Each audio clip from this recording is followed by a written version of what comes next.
여러분 안녕하십니까, 빨간아재입니다.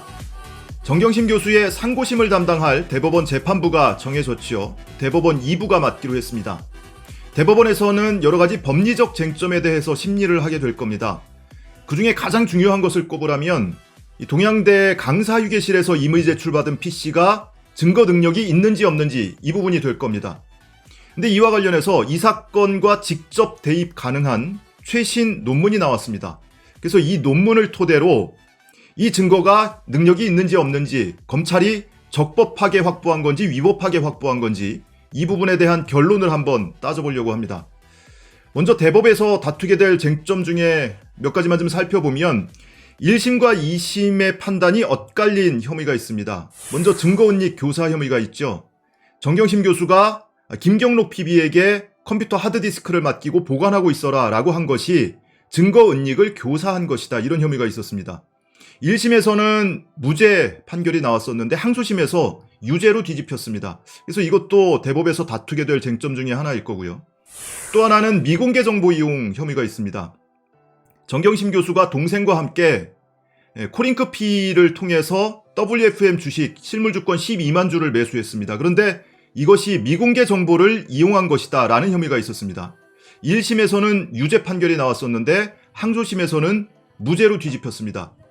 그래서 업무상 횡령 혐의, 그리고 거짓 변경 보고 혐의, 이런 거는 1심과 2심에서 다 무죄 판단이 나왔기 때문에 이걸 걷어내고 나면 남는 거는 입시 관련 혐의만 남게 됩니다. 입시 관련 혐의에도 몇 가지 쟁점이 있기는 한데요. 딱 두 가지만 살펴보면, 첫 번째로 사실관계에 대한 심리가 충분히 이루어졌느냐, 항소심 또는 그 원심에서 사실관계 심리가 미진했던 것 아니냐, 이런 쟁점이 나올 것 같습니다.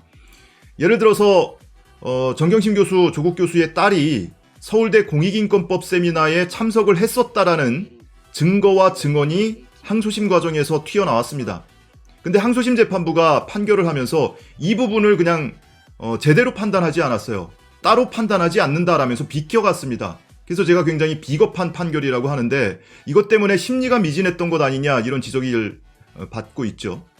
또 하나는 정경심 교수의 표창장 위조 혐의와 관련해서 알리바이를 증명할 수 있는 부분이 있었죠. 강사휴게실 PC의 사용 위치에 관한 부분입니다. 검찰은 서울에서 이 PC를 이용해서 위조했다고 했습니다. 근데 그 당일 그 시각에 이 PC가 동양대에 있었다면 정경심 교수의 알리바이, 부재 증명이 되는 것 아니겠습니까? 근데 이와 관련해서도 항소심 과정에서 변호인단이 자체 포렌식을 통해서 여러 가지 증거물을 찾아내서 이 PC는 당시에 동양대에서 사용 중이었다라는 것이 거의 입증이 됐는데 항소심 재판부가 따로 판단하지 않는다라면서 이 역시도 제대로 판단을 하지 않았습니다. 심리를 하지 않았습니다. 그래서 이런 부분도 대법원에서 아마 다투게 되지 않을까 싶고요. 그리고 무엇보다 중요한 부분, 바로 위법 수집 증거 여부입니다. 강사휴게실 PC를 조교와 학교 행정지원처장으로부터 임의 제출 방식으로 압수를 했습니다. 근데 이 과정이 과연 적법했느냐, 이게 아마 대법원에서 가장 핵심적인 쟁점이 될 겁니다. 자, 이와 관련해서 논문을 하나 살펴볼 텐데요. 디지털 증거 대상 임의 제출물 압수의 문제점이라는 제목의 논문입니다. 이 논문은 올 5월에 한국정보법학회 학회지에 발표된 논문입니다. 저자가 2명인데 김영철, 구희진 이렇게 2명인데요. 2명 다 과학수사학을 전공한 박사과정을 수료한 사람들이고요. 그리고 디지털 포렌식 전문가입니다. 특히 이 김영철 씨의 경우에는 대검찰청 수사관 출신이고 지금도 디지털 포렌식 전문 기업의 임원으로 근무를 하고 있기도 합니다. 우선은 논문 내용을 살펴보기 전에 이 디지털 증거 그리고 임의 제출 압수라는 것에 몇 가지 특성이 있습니다. 디지털 증거라는 것은 어떤 형태가 있는 게 아니잖아요. 물리적인 형태가 있는 게 아니죠. 예를 들어서 컴퓨터다 또는 휴대폰이다. 근데 이것으로 사람을 내리쳐서 상해를 입혔다. 그러면 이것이 곧 범행 도구이기 때문에 컴퓨터든 휴대폰이든 이런 저장 매체 자체로서 이 물리적 존재 자체가 증거가 될 수 있습니다. 근데 여기서 말하는 디지털 증거라는 것은 이 안에 담겨 있는 파일, 전자정보, 이것이 증거입니다. 그래서 따로 형태를 갖추지 않은 무체물이라는 특성이 있죠. 그리고 이 디바이스, 휴대폰이나 또는 컴퓨터, 하드디스크 이런 것들은 이 전자정보를 담아놓는 또는 이동시키는 수단과 도구에 불과한 거다라는 특성이 하나가 있고요. 그리고 임의 제출이기 때문에 당사자나 또는 보관하고 있는 누군가가 이것을 자발적으로 동의하에 제출하는 것이다. 그래서 임의수사 중에 하나다라고 볼 수도 있지만 또 한편으로는 이걸 제출받고 난 뒤에는 제출했던 사람이 그걸 맘대로 돌려달라고 할 수가 없습니다. 돌려받을 수가 없어요. 그런 측면에서 보면 강제 처분의 성격도 갖는다. 디지털 증거에 대한 임의 제출에 있어서는 이런 몇 가지 특성이 있습니다. 이 논문에서도 이런 특성을 잘 감안해서 피의자 인권도 보호하고 그리고 수사의 목적도 달성할 수 있는 적법한 임의 제출 방법에 대해서 설시를 하고 있습니다. 그런데 이 논문의 결론을 표 하나로 표현하고 있습니다.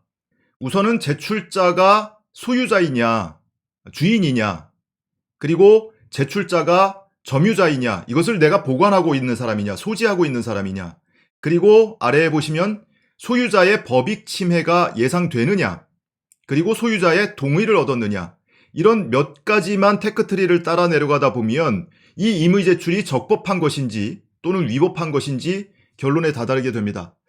형사소송법에는 임의 제출할 수 있는 당사자를 세 가지 경우로 분류를 하고 있습니다. 첫 번째, 소유자. 그러니까 내가 갖고 있는 사람, 내 거야, 주인. 그리고 두 번째, 소지자. 세 번째, 보관자. 소지자와 보관자의 구분이 조금 불명확하게 느끼실 수도 있는데 오늘은 굳이 여기선 따지지 않겠습니다. 그냥 주인이 아닌 제3자, 이거를 점유하고 있는 제3자, 그냥 이 정도로만 이해를 하셔도 좋겠어요. 근데 이 PC를 입수하는 과정을 우선 여러분의 기억을 상기시켜드리기 위해서 짧게 설명을 드리자면 우선은 이 PC를 임의 제출받은 거는 2019년 9월 10일이었습니다. 날짜를 생각해 보시면 이미 정경심 교수를 표창장 위조 혐의로 기소한 나흘 뒤였습니다. 9월 6일 인사청문회 당일에 심야에 전격적으로 기소를 했죠. 다시 말하면 기소 이후에 임의 제출 방식으로 압수를 한 거예요. 앞에서 말씀드린 것처럼 임의 제출 방식이라 하더라도 그 사후 처리에 있어서는 강제 처분의 효력을 갖기 때문에 이것도 강제 수사의 일환 그 성격도 갖고 있죠. 그러니까 기소 이후에 강제 수사 수단을 사용했다라는 점도 하나의 쟁점이 될 수 있습니다. 여기서는 일단 패스하고 9월 10일에 검사와 수사관들이 동양대에 들이닥칩니다. 가서 조교한테 강사휴게실 문을 열어달라고 해요. 잠겨 있거든요. 근데 조교는 이날 그 한 일주일 전에도 압수수색 영장을 가지고 압수수색을 받은 바가 있기 때문에 이날도 압수수색이냐 영장이 있는 거냐 이렇게 물어봅니다. 지난번하고 같은 거냐라고 물어봐요. 그랬더니 검사가 제대로 답을 하지 않았다고 합니다. 그러니까 조교는 이날도 역시 일주일 전과 마찬가지로 압수수색인 줄 알았던 거예요. 어쨌든 학교 윗사람이 협조하라고 그러고 검사가 문 열어달라고 하니 조교는 문을 열어줬죠. 그래서 강사휴게실 내부를 검찰이 수색을 합니다. 수색을 하다가 문 옆에 귀퉁이에 먼지가 수북히 쌓여있는 컴퓨터 본체 2대를 발견합니다. 모니터에 연결도 돼 있지 않고요. 그리고 키보드도 없는 상태였습니다. 근데 검찰이 이걸 확인해 봐야 되겠다라면서 교양학부 사무실로 가져가서 조교 컴퓨터 모니터하고 연결합니다. 이 컴퓨터에는 모니터도 없었어요. 그래서 조교 컴퓨터가 쓰고 있는 듀얼 모니터에 그 중에 하나에 연결을 해서 안에 이제 내용물을 뒤져보기 시작하죠. 근데 내용물을 뒤져보다가 검찰 수사관이 깜짝 놀란 거예요. 조국 폴더다. 조국이라는 이름의 폴더가 발견이 된 겁니다.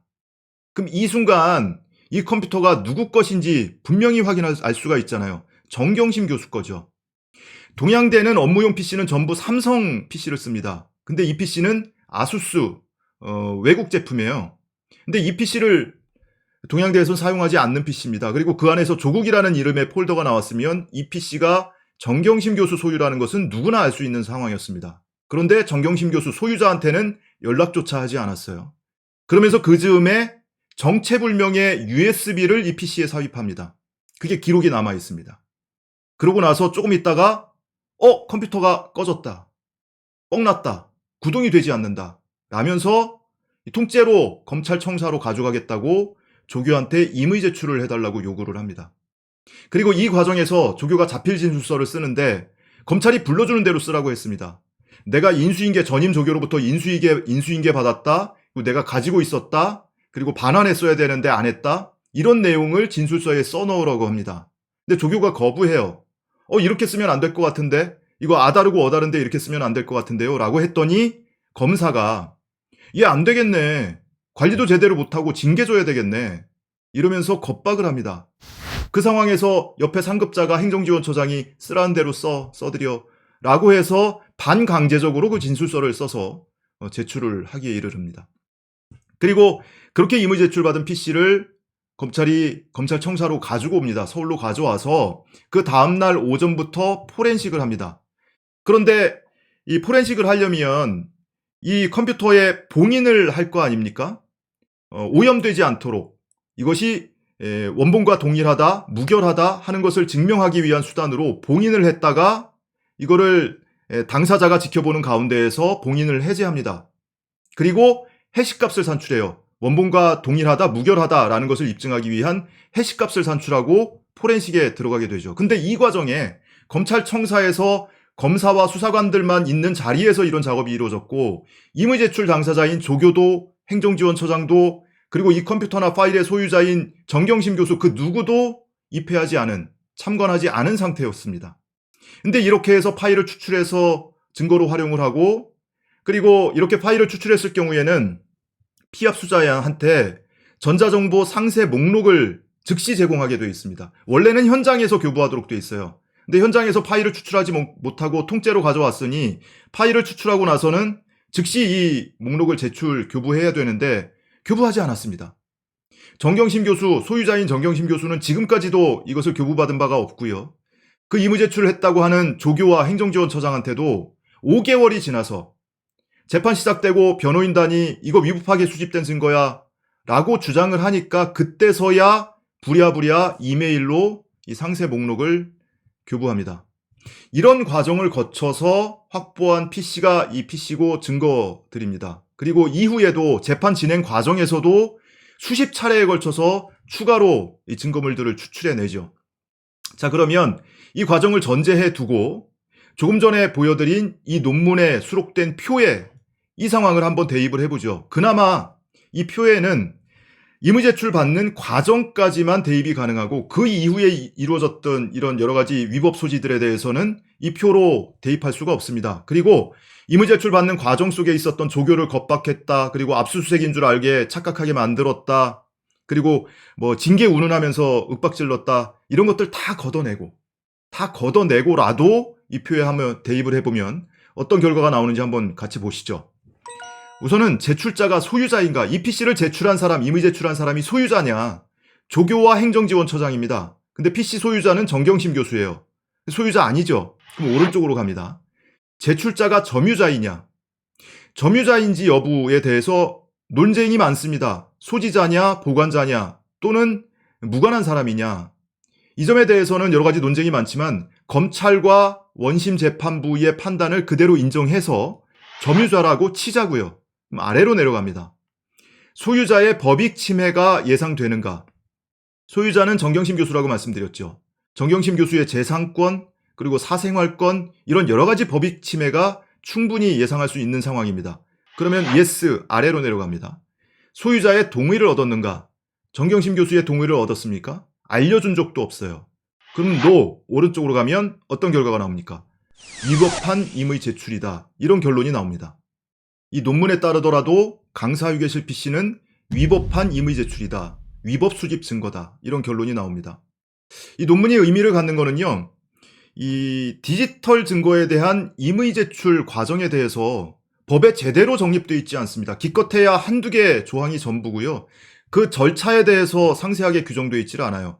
압수수색 영장에 의해서 압수수색하는 경우에는 상세하게 절차가 규정되어 있는데 일종의 법의 공백이 있는 거예요. 그리고 그만큼 제대로 된 판례도 지금 나와 있지 않습니다. 그래서 가장 최신 논문에 해당이 되기 때문에 이 논문을 저는 주목해서 지금 보고 있는 건데요.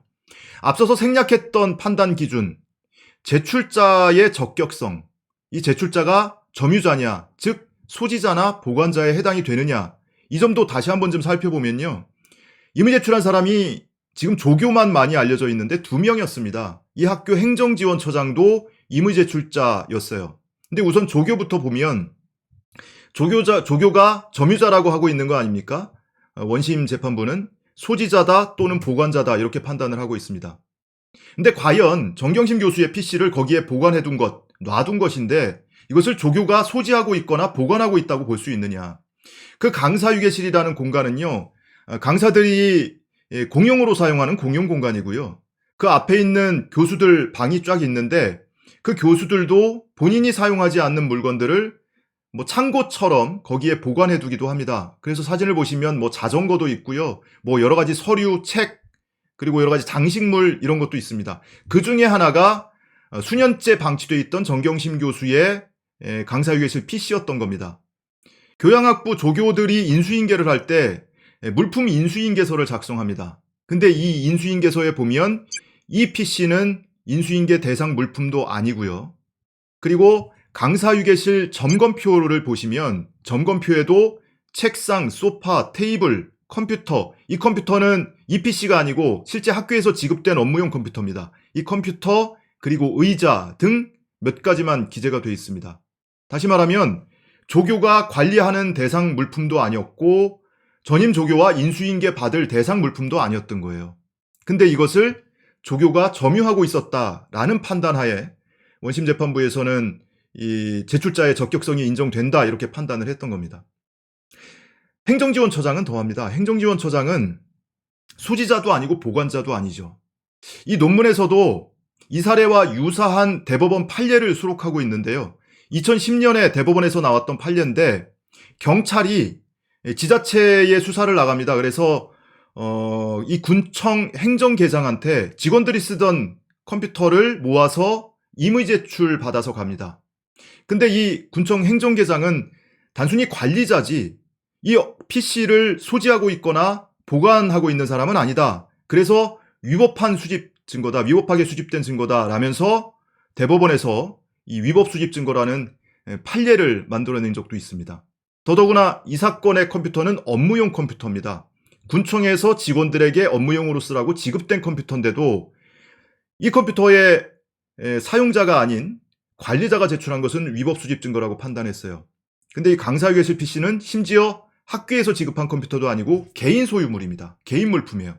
근데 이것을 가지고 행정지원처장이 임의 제출할 수 있는 자격이 있느냐? 이것은 너무나 명백하죠. 그런데 정작 1심과 2심에서는 이 조교에 대해서만 다퉜을 뿐이지 이 행정지원처장의 임의 제출 적격성에 대해서는 제대로 다퉈진 바가 없습니다. 이 논문에서도 이런 쟁점에 대해서 구체적으로 설치를 해놨는데요. 임의 제출은 해당 물건에 대한 소유권이 있는 사람, 즉 소유자에 의해 이루어져야 한다. 그리고 해당 물건을 점유하고 있는 사람, 소지자 또는 보관자가 임의 제출한다면 그로 인한 소유자의 법익 침해 등의 사정이 없어야 한다. 만약 임의 제출로 인한 소유자의 법익 침해 등이 예상된다면 임의 제출에 앞서서 소유자 본인의 동의를 얻어야 한다. 이렇게 나와 있습니다.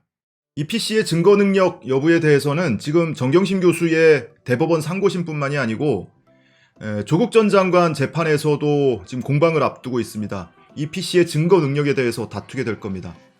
근데 정 교수 1심, 2심과 마찬가지로 1심과 2심에서는 여러 가지 지금 법적 미비 상황이기도 하고 제대로 정립되어 있는 판례도 없고 하다 보니까 판단하는 데 좀 한계를 겪고 있는 것 같아요. 근데 대법원은 좀 달라야죠. 대법원은 이 점에 대해서 명확한 판례를 만들어 놓을 필요가 있을 겁니다. 아마 이번이 제대로 된 첫 판례가 되지 않을까 싶은데요. 이 논문에 따르더라도 동양대 강사휴게실 PC는 위법 수집 증거다 라는 게 오늘의 결론입니다.